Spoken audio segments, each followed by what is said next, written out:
వి gold trusted gold buyers మీరు తాకట్టు పెట్టిన బంగారాన్ని విడిపించి ఈ రోజు ఉన్న మార్కెట్ ధరకు కొనబడను. That day what happened, actually I was going to my friend's house and they called me for a drink and you know what happened after that. Cell phone off చేయమని చెప్పండి. Please ఎస్ సార్ కుర్ర కొంకది ఇచ్చే కాకపోతే cell phone try పిచ్చి to understand. అబ్బాయ్ what phone కొంచెం cut చేస్తావా? Why? ఇది పెట్రోల్ బంక్ కదా, మాట్లాడుతున్నప్పుడు ఢామ్ అనుకో మనం ఎగిరిపోతాం కదా. No problem, it's my privacy. Privacy వీడు రొమాంటిక్ మూడ్ చూస్తుంటే పెట్రోల్ బంక్ రే ఫెయిల్ చేసేలా ఉన్నా. I'm Right? పోయిన బుధవారం ఈవినింగ్ 5 PM 4,422 రూపాయలకి 72.5 లీటర్స్ పెట్రోల్ ఎవరో పోయించుకున్నారు. గుర్తుంచుకోవడం కొంచెం కష్టమే, కానీ ఏ బండో ఎవరు పోయించుకున్నారో ఎవరైనా గుర్తుకు తెచ్చుకొని చెప్పండి. సార్ ఎన్నన్నారు? 72.5 లీటర్స్. సార్ కరెక్ట్గా 72.5 లీటర్స్ పోయించుకోరు సార్. కావాలంటే ట్యాంక్ ఫుల్ చేయించుకుంటారు. 60 to 80 లీటర్స్ అయితే స్కార్పియో, ఫార్చునర్ అలాంటి బళ్ళు ఉంటాయి సార్. ఆడి A6కి ఎంత పడుతుంది? సార్ 60 లీటర్లు పడుతుంది. సార్ కరెక్టే సార్, మీరు చెప్పిన రోజు ఒక ఫార్చునర్ బండికి ట్యాంక్ ఫుల్ చేశాను సార్. నువ్వు అంత కరెక్ట్గా ఎలా చెప్తున్నావు? ఆ రోజు నా వైఫ్ బర్త్డే సార్. షిఫ్ట్ అయిపోయి ఇంటికి వెళ్ళబోయే ముందు లాస్ట్లో ఆ బండికి నేనే పెట్రోల్ పోసాను sir. Black colour sir. Manager Sir? నేను మళ్ళీ సీసీటీవీ ఫుటేజ్ పరిశీలించాను. Okay, sir. క్విక్. చెప్పు. ఎక్కడున్నారు? జెసికా కేసు విషయంగా ఎంక్వైరీకి వచ్చాను. ఇంకా ఇక్కడే ఉంటే లేట్ అవుతుంది. నేను బయలుదేరి థియేటర్కి వచ్చేనా? ఇక్కడ రొమాన్స్ మూడేనా? ఓ సారీ. నేను మీకు సెకండ్ వైఫ్ లా అనిపిస్తుంది. ఏం నువ్వు అనేది? అందుకే వర్కే మీకు ఫస్ట్ వైఫ్ అని అక్కడే ఉన్నారు.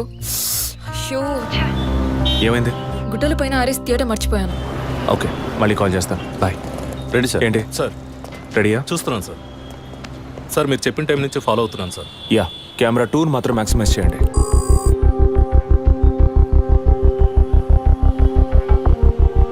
కొంచెం ఫార్వర్డ్ చేయండి.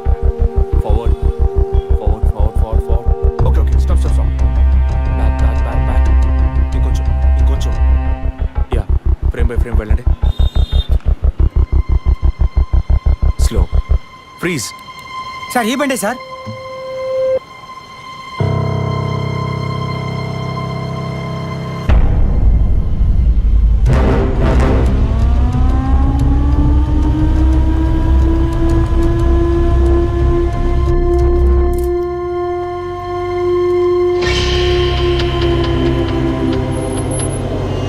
డ్రైవింగ్ సైడ్ జూమ్ చేయండి.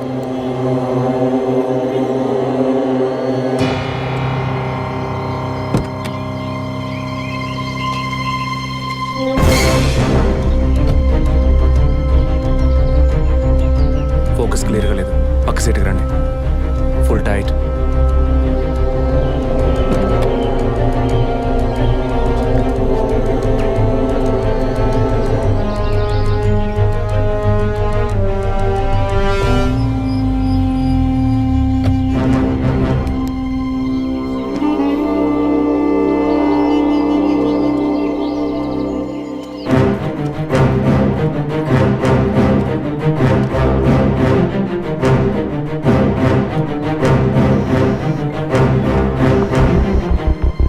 గీత, నేనే నీకు కాల్ చేద్దాం అనుకున్నాను.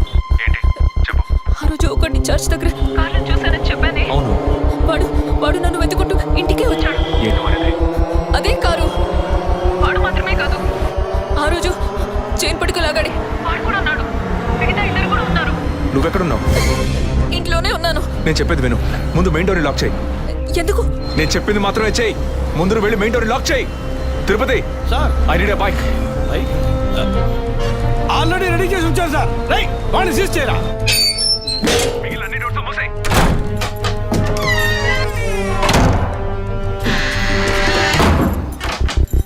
ఇంట్లో ఎవరెవరు ఉన్నారు? మా నాన్న నేను మాత్రమే ఉన్నావు. చెప్పమంటావా నాన్నకి? వద్దు, అనవసరంగా టెన్షన్ అవుతారు. ఇంకేం చేయమంటావు? పోలీస్కి ఫోన్ చేయమంటావా? కట్ చేసి మళ్ళీ చేయి. సారీ సరే సరే, డిస్కనెక్ట్ చేయకు. లైన్లోనే ఉండు.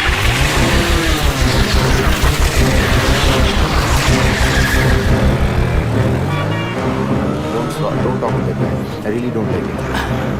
I don't want. ఓరినా డాంకీ ఎక్కువ ఇలాంటి వాడే లేచిపోయిన పళ్ళని తిరిగి వస్తుందని ఫ్లవర్ బెడ్ మీద పడుకున్నట్ట. గీత, can you here me?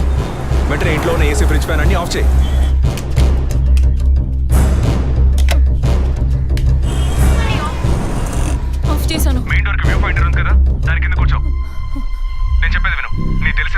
So పక్కింటి వాళ్ళు ఎవరు వచ్చి పెళ్ళుకుంటే నేను వచ్చే వరకు తలుపు తెరవకు. ఓకే, మీ నాన్ని తెరవద్దాను. ఆ జర్నీ కాస్ట్ ఎవరు వచ్చినా తలుపు తెరవకు.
కింద ఏ బండి లేదు. అవునవును, ఎవరు లేరు. అదే అర్థం కావట్లేదు. నేను చెప్పే వరకు తలుపు తెరవకు. నువ్వు లోపలే ఉండు. ఏయ్, సార్, ఎక్కడి నుంచి వస్తున్నావు? Second floor sir. ఇక్కడ ఏదైనా కారు ఉంటుంది చూసావా? లేదు సార్, ఏది చూడలేదు సార్. ఓ, ఓకే సార్.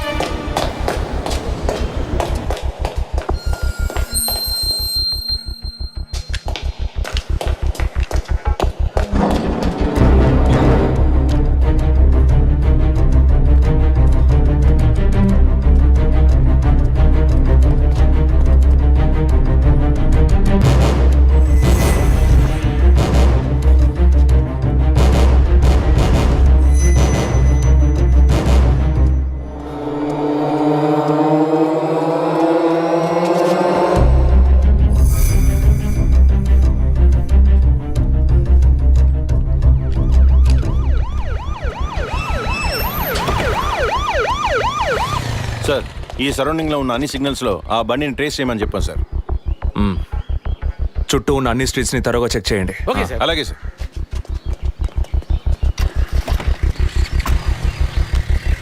ఏయ్, నిజంగానే వాళ్ళు వచ్చారా లేక నన్ను రప్పించడానికి నువ్వు వేసిన ప్లానా? నా టెన్షన్ చూస్తే నీకు ఎగతాళిగా ఉందా? ఓకే, కమాన్, కూల్. ఇక్కడ ఎవరికి తెలియకుండా 2 పోలీసులు మఫ్టీలో సెక్యూరిటీగా ఉంచాను. సెక్యూరిటీయా? అవును. ఎప్పుడైతే వాళ్ళు నీ ఇల్లు వెతికి నిన్ను ఫాలో చేసి వచ్చారో ఇక మనం ఎంతో జాగ్రత్తగా ఉండాలి. ఒక మర్డర్కి క్లూ దొరకపోతే ఇంకో మర్డర్ ద్వారా క్లూ దొరికినట్టు మీకు నేనే క్లూ అవుతానేమో అనిపిస్తుంది. ఏయ్, ఎందుకు అలా మాట్లాడుతున్నావు? ఇంకో వారంలో ఈ కేసు పూర్తవుతుంది. అది సరే, నువ్వు చెప్పింది నిజమో కాదో నాకు తెలీదు, కానీ నీకోసం ఇంత దూరం వచ్చానా లేదా? కూల్గా ఒక గ్లాస్ వాటర్ ఇవ్వచ్చు కదా. ఎందుకు ఇవ్వాలి? సినిమాలో పోలీసులో నువ్వు లాస్ట్లోనేగా వచ్చింది. నువ్వివ్వకపోతే మా ఇల్లు ఏమైనా దూరం అనుకుంటున్నావా? అక్కడికి వెళ్ళి తాగుతాను.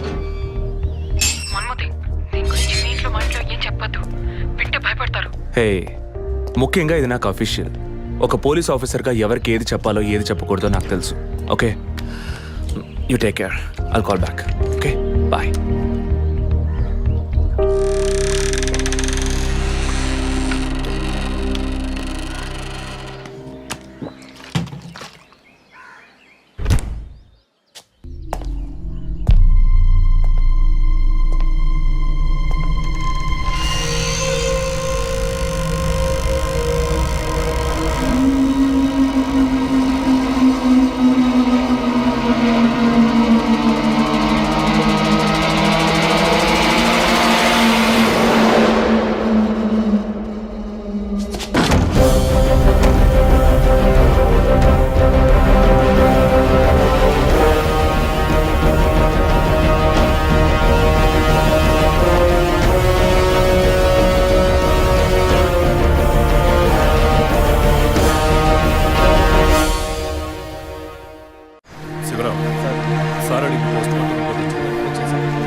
టైమ్ ఆఫ్ డెత్ అవి కాస్ట్ చేశారు. అయ్యయ్యో అభి, నా బిడ్డ సుఖపడుతుందని మీ ఇంటి కోడలు చేసాం. ఇలా అర్థాంతరంగా వెళ్ళిపోయింది. అయ్యో. అప్పుడప్పుడు నాతో అనేది ఒక మంచి ఇల్లాలిగా ఉండడం కన్నా ఒక బిడ్డకు తల్లిగా ఉండడమే ముఖ్యమా? అందరూ అదే అంటున్నారు. అంటే నేను పిల్లల్ని కనే మెషిన్నేనా? నాకంటూ ఏ విలువ లేదా అని ఏదేదో అనేదిరా. కానీ ఈ సమయంలో ఇటువంటి ఘోరమైన పని చేస్తుంది అనుకోలేదురా.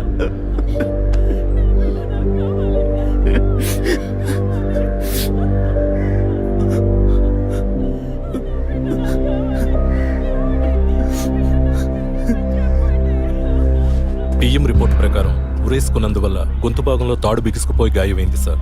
ఇంటర్నల్గా శ్వాసనాళాలు బిగుసుకుపోయి ఊపిరాడుండదు సార్. మీరు సందేహపడినట్టు ఎవరు వచ్చిపోయిన ఆనవాళ్ళు ఏవీ లేవు సార్. అమ్మ అన్నగారుల స్టేట్మెంట్ ప్రకారం డబ్బు కానీ నగలు కానీ ఏవి పోలేదు సార్.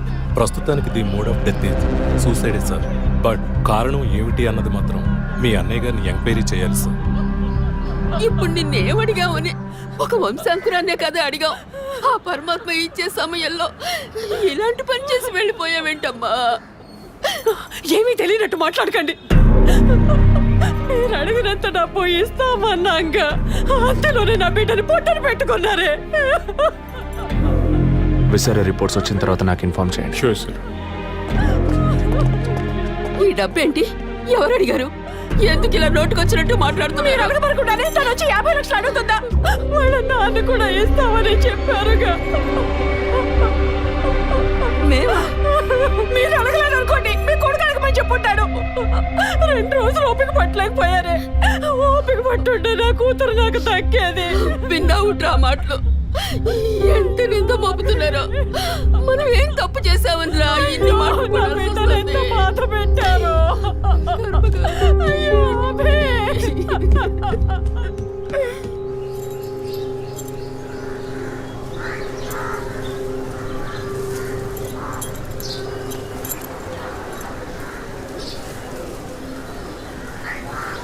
విజయ్, నీ దృష్టిలో మీ అన్న వదిన గొప్ప అయితే కావచ్చు, కానీ నాకు అలా అనిపించలేదు. ఏమనుకుంటున్నావో క్లియర్గా చెప్పు.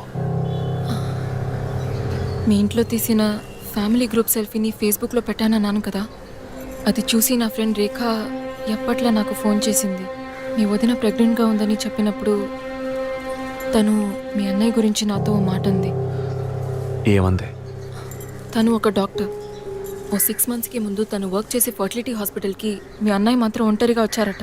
పరీక్ష చేశాక పిల్లలు పుట్టే అవకాశం మాత్రం 10% కూడా లేదని చెప్పింది. ఏ ట్రీట్మెంట్ వల్ల ప్రయోజనం ఉండదంది. ఈ పరిస్థితిలో మీ వదిన ప్రెగ్నెంట్ ఎలా అయిందని నన్ను అడిగింది. తనన్నది అలా ఉంచు. నువ్వేమనుకుంటున్నావు? ఇందులో అనుకునేది ఏముంది విజయ్? మీ వదిన ఇంతకుముందు తను పనిచేసిన కంపెనీలో పాత కాంటాక్ట్స్ ఏమని అదే extra affair ఎవరితైనా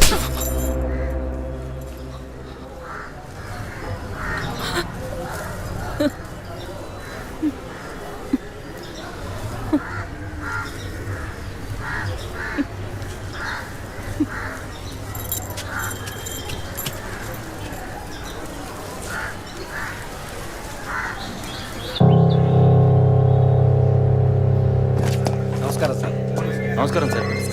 good morning sir. Sir అడిగిన ఫైల్స్ అన్ని రెడీగా ఉన్నాయా?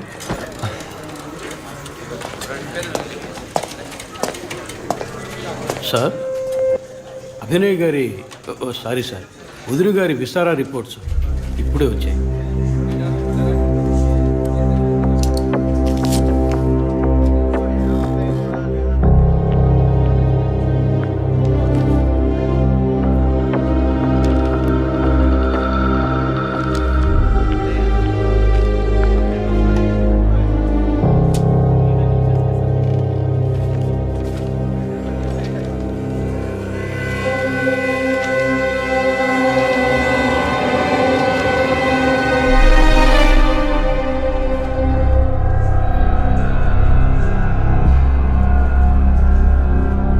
తిరుపతి సార్, జెసికా ఆటాప్సీ రిపోర్ట్స్ తీసుకురండి.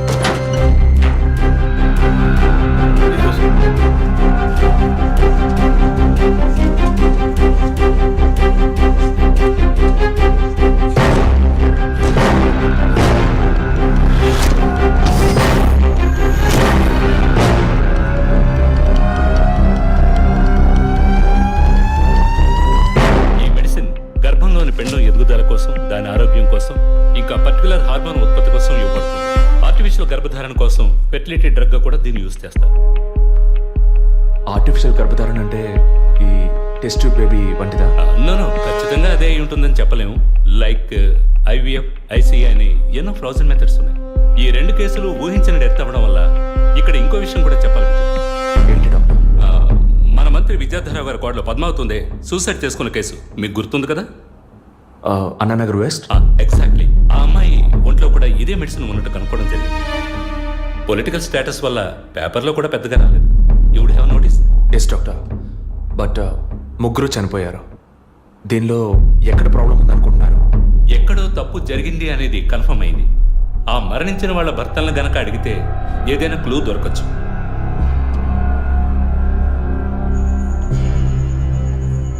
నువ్వు తింటూ ఉండు, నేను మీ నాన్నకు టాబ్లెట్ ఇచ్చొస్తాను.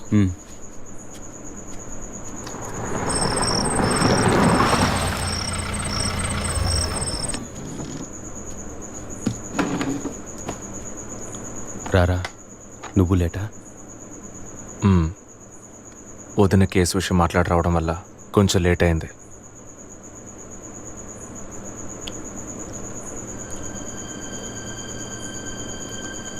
ఇంత పని చేస్తావు అనుకోలేదు.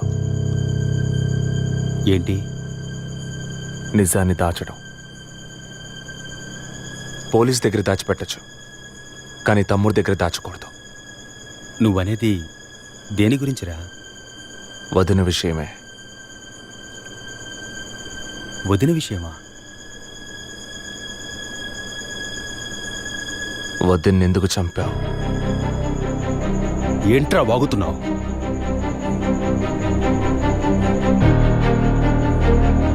నిజంగా వదిన కడుపులో ఉన్నది నీ బిడ్డేనా?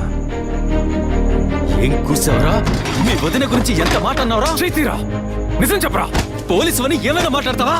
నిజాన్ని నువ్వెందుకు దాచావు? దాచడం తప్పని నీకు తెలీదా? నేనేం దాచాను? చెప్పరా, నేనేం దాచాను? నువ్వేదో దాచిపెట్టావు, చెప్పరా. రేయ్, విజయ్, విజయ్, రేయ్, వదలు. అయ్యో, రేయ్, ఎందుకు ఇలా కొట్టుకుంటున్నారు? వదలరా. ఏమైందిరా మీకు? ఏం పనిరా ఇది? అమ్మా, వదిన విషయంలో వీడేదో దాస్తున్నాడు, చెప్పమను. రేయ్, పిచ్చి పట్టిందా నీకు? నేనేం దాచిపెట్టలేదురా. రేయ్, తను చనిపోయిందని బాధపడాల్సింది పోయి మీరు లేదు, కొట్టుకుంటారేంట్రా? వదిన తనంతా తను చావలేదు. మీరందరూ కలిసే తను చంపారు. ఏమిట్రా నువ్వు అనేది? అవును, మరి నువ్వు వీడికి పెళ్ళైన రోజు నుంచి ఎన్నిసార్లు పిల్లలని వదిన మనసుని బాధ పెట్టావు? ఎన్నిసార్లు నా ఎదురే వదిని గుచ్చి అడిగావు? ఎవరింటికి వచ్చినా వాళ్ళ ముందే ఏదైనా విశేషమా అని అడగడం. ఎవరింటికైనా పోతే ఏం విశేషం లేదు అంటాం. ఎవరో ఒక డాక్టర్, ఏదో ఒక హాస్పిటల్, నీకు కావాల్సిందల్లా ఎలాగైనా వదినకు ఒక బిడ్డ పుట్టాలి, అంతేగా? అదేగా నీకు కావాల్సిందే. ఎన్నిసార్లు వదిన అడుగుంటావు? ఒక్కసారైనా నీ కొడుకుని అడిగావా?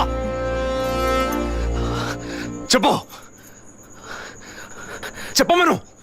నిజమేరా, నేనే తప్పు చేశాను. నువ్వు చెప్పినట్టు తప్పు నాదే, తప్పంతా నాదే. కానీ నువ్వనుకున్నట్టు కాదురా. నీకు బాగా తెలుసు ఎన్ని హాస్పిటల్స్, ఎంతమంది డాక్టర్లు, ఎన్ని గుళ్ళ చుట్టూ నేను మీ వదిన తిరిగాం. చివరికి ఒక నమ్మకమైన హాస్పిటల్లో అపాయింట్మెంట్ దొరికింది.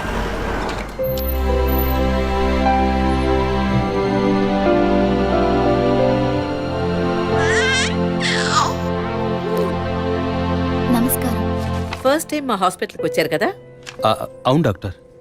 ఎక్కడ మీరు వర్క్ చేసేది? ఆర్కే స్టీల్స్లో చీఫ్ ఇంజనీర్గా పనిచేస్తున్నాను. అంటే ఎక్కువ వేడి చేసే చోట పనిచేస్తున్నారన్నమాట. మీ సెక్షువల్ లైఫ్ ఆరోగ్యంగానే ఉంది. పిల్లల విషయంలో మాత్రం మీ స్పర్మ్ కౌంట్, అదే వీర్య కణాల సంఖ్య నార్మల్గా ఉన్నా మొబిలిటీ, స్పీడ్, హెల్దీనెస్ అన్ని వీక్గా ఉన్నాయి. ఇవాళ ఉన్న కపుల్స్లో 150 మందికి ఈ ప్రాబ్లం ఉంది. కారణం వాళ్ళు వర్క్ చేసే చోటు, మెంటల్ స్ట్రెస్, తినే భోజనం అన్నిటి వల్ల. ఇదేం పర్మనెంట్ ప్రాబ్లం కాదు. త్రూ ప్రాపర్ ట్రీట్మెంట్ ఈజీగా మీ వీర్య కణాల క్వాలిటీని అభివృద్ధి పరిచి నార్మల్గా బిడ్డకి జన్మనివ్వచ్చు. ఈ ట్రీట్మెంట్కి ఎన్ని రోజులు పడుతుంది డాక్టర్? కనీసం 1 year పడుతుంది. ఈ ట్రీట్మెంట్ తీసుకుంటే సక్సెస్ అవుతావా? 60% నేను గ్యారంటీ ఇవ్వగలను. మిగతా 40% మీరు నమ్మే ఆ దేవుడి చేతిలో ఉంది. ఒకవేళ ఎక్కువ లేట్ అవుతుందని మీరు ఫీల్ అయితే ఇంకో మెథడ్ ఉంది. ఏం మెథడ్ డాక్టర్? Artificial insemination. అంటే మీరనేది సెక్షువల్ లైఫ్ ద్వారా సాధ్యంగాని విషయాన్ని కృత్రిమ విధానంలో ఇంజెక్షన్ ద్వారా మీ వీర్యకణాలను మీ వైఫ్ అండంలోకి పంపిస్తే చాలు 100% గర్భవతి అయ్యే అవకాశం ఉంది.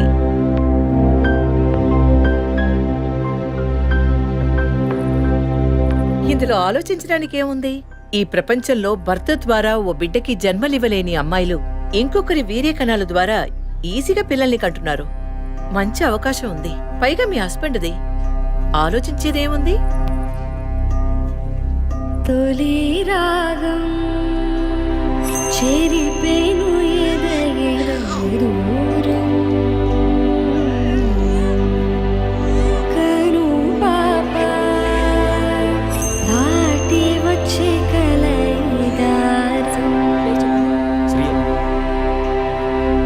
కడుపు తడితే అభి, నీకు సంతోషమే కదా? ఒక విధంగా నాకు సంతోషమేనండి. అత్తయ్య మావయ్య ఎలా అర్థం చేసుకుంటారో ఏమో. వాళ్ళెందుకు అపార్థం చేసుకుంటారు? వాళ్ళతో నేను మాట్లాడతాను. వద్దండి, ఈ విషయం ఎవరికీ చెప్పొద్దు. అత్తయ్య మావయ్యలు కూడా చెప్పొద్దు. విజయ్కి కూడా తెలియకూడదు, ప్లీజ్. ఓకే, డోంట్ వరీ, నేనెవ్వరికీ చెప్పను. 2 నెలల ప్రాపర్ ఫాలో అప్ తర్వాత ట్రీట్మెంట్ తీసుకున్నాం. మేము ఇన్నేళ్ళు వెయిట్ చేసినందుకు ఒక అర్థం పరమార్థం దక్కిందనుకున్నాం. అప్పుడు మేమెంత ఆనందించామో నీకు తెలుసు. కానీ నువ్వు చెప్తున్నట్లు అత్తయ్య మావయ్యని 50 లక్షలు నేను అడగలేదు. అంత పెద్ద అమౌంట్ని హాస్పిటల్ వాళ్ళు అడగలేదు. మేడం, ఒకే ఒక సెల్ఫీ మేడం, ప్లీజ్.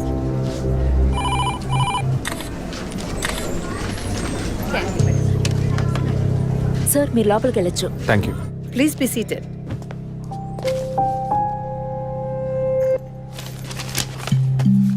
చనిపోయిన అభినయకి బ్రదర్లా అన్నారు. Really it's pity about that girl. Suicide చేసుకోవాల్సిన అవసరం ఏమొచ్చింది తనకి? ఇంకో 5 months లో పండంటి బిడ్డ చేతిలో ఉండేది. ఆర్టిఫిషియల్ ఇన్సెమినేషన్ మూలంగా పిల్లల్ని కనడం నిజంగా సేఫ్ అంటారా డాక్టర్? అంత మాట అన్నారేంటి? ఇక్కడ రిస్క్ అనే మాటకి చోట్లేదు. మీ వదిన చనిపోయిందని మీరు ఇలా మాట్లాడడం చైల్డిష్ గా ఉంది. మా వదిన మాత్రమే కాదు, ఆర్టిఫిషియల్ ఇన్సెమినేషన్ చేసుకున్న ఇంకో 3 చనిపోయారు. ఇది చైల్డిష్ గా ఉంది కదా? ఎక్స్క్యూజ్ మీ, మీ వదిన గురించి అడిగారు, చెప్పాను. ఎందుకు అనవసరంగా వేరే వాళ్ళ గురించి అడుగుతారు? పోలీస్ అంటే అడిగి తీరాలి.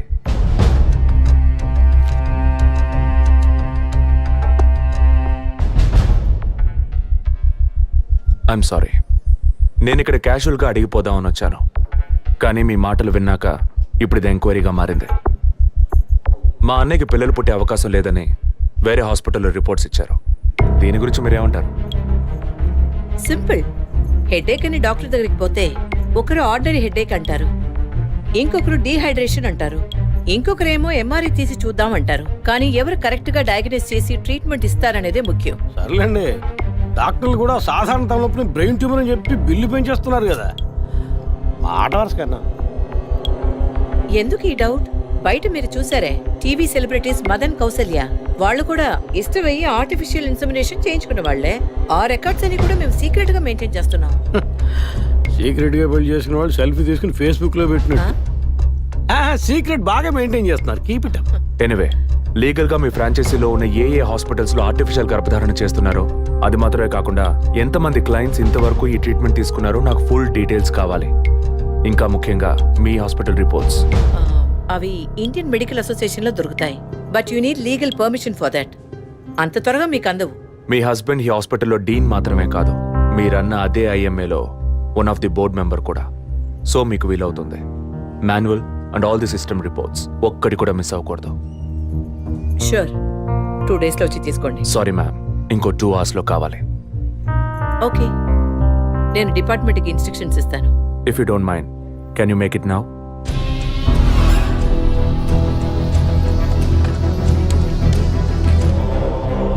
మన హాస్పిటల్లో ఏ ట్రీట్మెంట్ చేయించుకున్నా all patients full details send me immediately. Thank you doctor. ఫర్దర్గా ఎప్పుడు ఏ డీటెయిల్స్ కావాల్సి వచ్చినా మిమ్మల్ని కాంటాక్ట్ చేస్తాను. షూర్.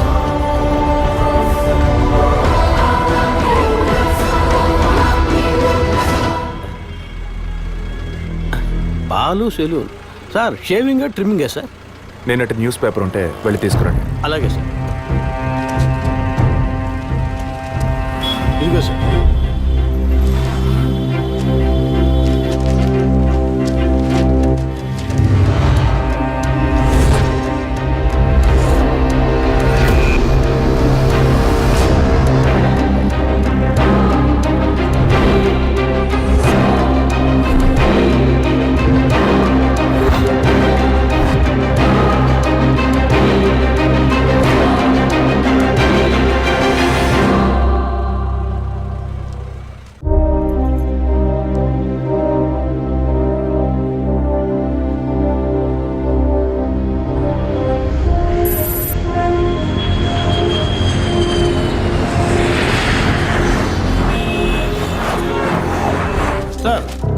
వరం హాస్పిటల్లో ఆర్టిఫిషియల్ ఇన్సిమినేషన్ ద్వారా గర్భవతులైన అందరినీ విచారించారు సార్. అందులో జెసికా, మీ వదిన అభినయ, పద్మ ఇలాంటి 6 మాత్రం గర్భవతులయ్యాక ప్రాణంతో లేరు సార్. ఈ 6 నేచురల్ డెత్ కాదు సార్. ఏ కారణం వల్ల చనిపోయారో వాళ్ళ ఫ్యామిలీస్ కూడా తెలియదు సార్. తప్పు ఎక్కడుందో ఎలా జరిగిందో కనుక్కోలేకపోతున్నాం సార్. హాస్పిటల్లోనా లేక కోఇన్సిడెన్సా? ఒకవేళ